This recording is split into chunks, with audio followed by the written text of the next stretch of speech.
Assalamualaikum warahmatullahi wabarakatuh. Perkenalkan, nama saya Salsabila Kautsar, kelas 10 AT2, nomor absen 20.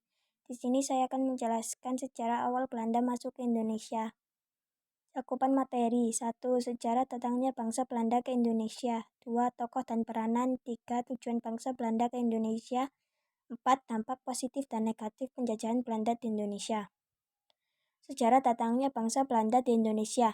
Kapal-kapal bangsa Belanda pertama kali masuk perairan Kepulauan Indonesia pada 1596 Masehi, berpuluh-puluh tahun setelah kedatangan Portugis dan Spanyol.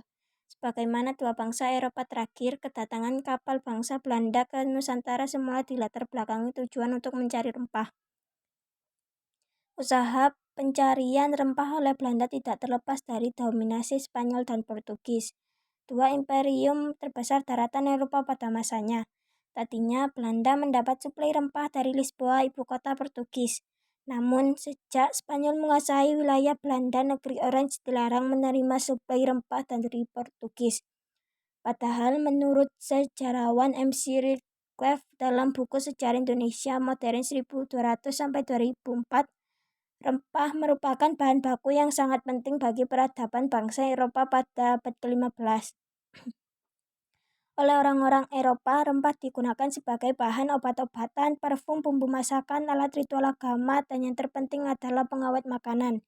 Fungsi pengawet makanan sangat dibutuhkan karena orang Eropa biasa menyembelih semua binatang ternak ketika musim dingin tiba.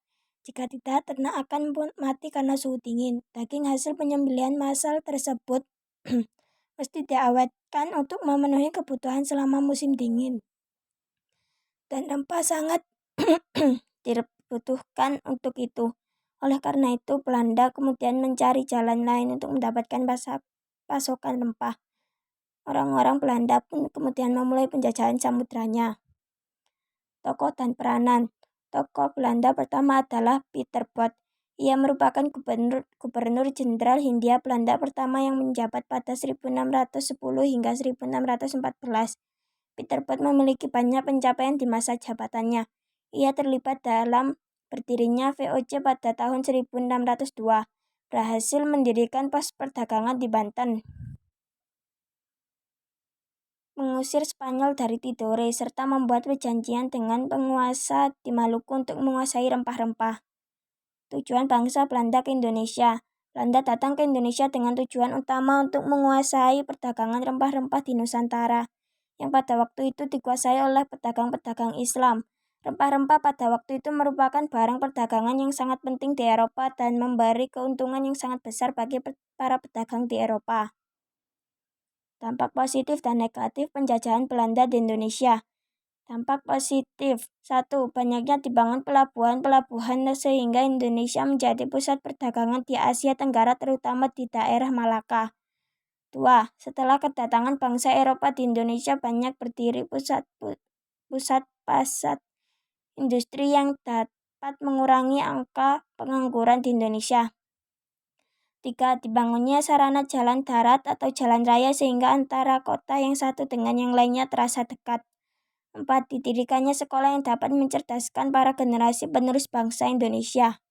Dampak negatif: 1. Masyarakat Indonesia merasa tertindas dengan kedatangan bangsa Eropa yang selalu bersikap semena-mena terhadap bangsa Indonesia. 2. Terjadinya pemberontakan di mana-mana yang mengakibatkan banyaknya warga negara Indonesia yang meninggal. 3. Bangsa Eropa mengadu domba seluruh masyarakat Indonesia. 4. Terjadinya perebutan kekuasaan yang dilakukan oleh bangsa Eropa terhadap bangsa Indonesia yang akhirnya bangsa banyak menelan korban para warga Indonesia. 5. Warga Indonesia merasa tidak bebas dengan adanya bangsa Eropa di Indonesia. Sekian dan terima kasih. Wassalamualaikum warahmatullahi wabarakatuh.